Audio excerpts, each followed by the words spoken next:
டெல்லியிலேருந்து ஒருத்தவங்க ஆர்டர் கொடுத்துருக்காங்க எனக்கு. இதை நான் ஃபினிஷ் பண்ணிகிட்ருக்கேன். இதை இன்னும் ஃபினிஷ் பண்ணலை. இதை ஃபினிஷ் பண்ணிவிட்டு நான் உடனே அனுப்பி ஆகணும் ரெடி.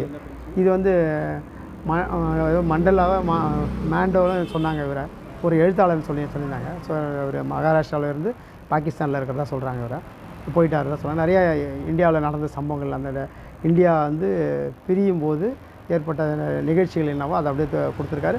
இவர் மேலே நிறைய கேஸ் போனாங்க. அது எனக்கு தெரியல அதை பற்றி. பட் அவன் அந்த ஒரு பொண்ணு வந்து ஒரு காலேஜ் பொண்ணு வந்து இந்த ஆர்டர் கொடுத்துட்டு போயிருக்கு எனக்கு டெல்லி. இது மண்டேல பெயிண்டிங் வந்து அக்ரிலிக். இது வந்து அக்ரிலிக் பிளாக் அண்ட் ஒயிட் தான் கிடச்சிது எனக்கு ஃபோட்டோ. அந்த பொண்ணு வந்து வாட்ஸ்அப் பண்ணியிருந்தது எனக்கு. அப்போ நான் இதை முடித்து நம்ம டெல்லிக்கு அனுப்பி ஆகணும். இந்த பெயிண்டிங் இது அக்ரிலிக் தான். எல்லாருமே சீக்கிரமாக ஃபாஸ்ட்டாக பண்ணி கொடுக்கணும்னா அக்ரிலிக் தான், வேறு வழி கிடையாது. பட் நல்ல ஒரு இது இருக்குது, நல்ல ஒரு குவாலிட்டி இருக்குது இங்கே செய்கிறது. இதில் வந்து கிராமர்லாம் ரொம்ப தேவை இருக்காது உங்களுக்கு. ஆயில் பெயிண்டில் மிக்ஸ் பண்ணணும். இது எப்படி வேணாலும் மிக்ஸ் பண்ணலாம், என்ன வேணாலும் மிக்ஸ் பண்ணலாம். எது